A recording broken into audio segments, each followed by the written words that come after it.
Bonjour chers amis, j'espère que vous allez bien. J'ai vraiment à cœur de vous partager cette pensée. Ta distinction précède ta royauté. Oui, Dieu te distingue avant de t'élever parce qu'il va vérifier que tu es conforme, que tu marches dans la fidélité. Et quand il voit que tu marches fidèlement avec lui, il met son sceau sur ta vie et maintenant tu es élevé pour manifester sa gloire sur la terre.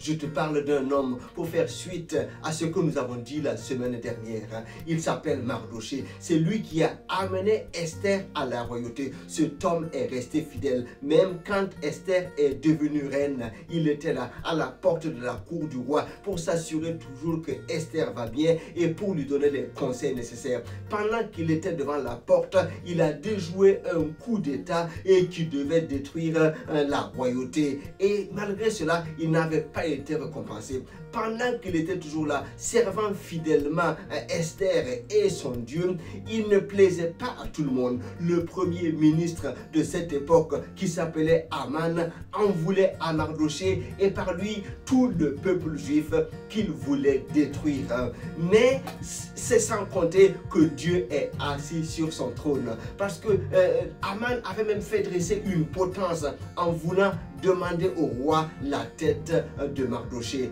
Alors, cette nuit-là, quelque chose se passa. Le roi ne pouvait pas trouver sommeil.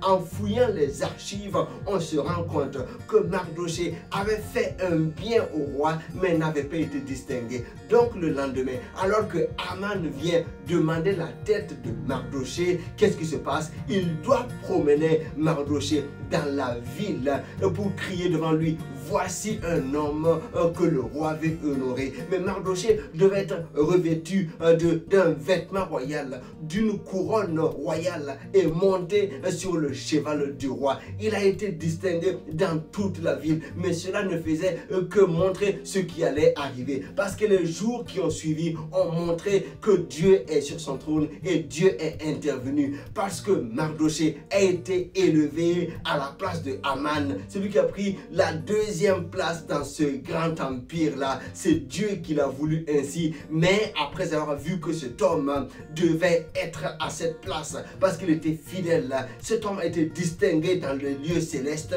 et manifesté donc sur la terre. Donc je viens t'encourager. Je ne sais pas ce par quoi tu passes, mais sache que si tu marches fidèlement avec ton Dieu, il te distinguera et il manifestera sa gloire sur ta vie et tu seras élevé. Les ennemis ne peuvent rien contre ta vie. Non, ton Dieu veille sur toi. Marche fidèlement, reste à ton poste, garde l'humilité, regarde à ton Dieu, il te distinguera et il t'élèvera parce qu'il est le seul Dieu. Sois encouragé, ne baisse pas les bras, ton Dieu veille sur toi. Allez, à très bientôt, bonne journée, bye bye.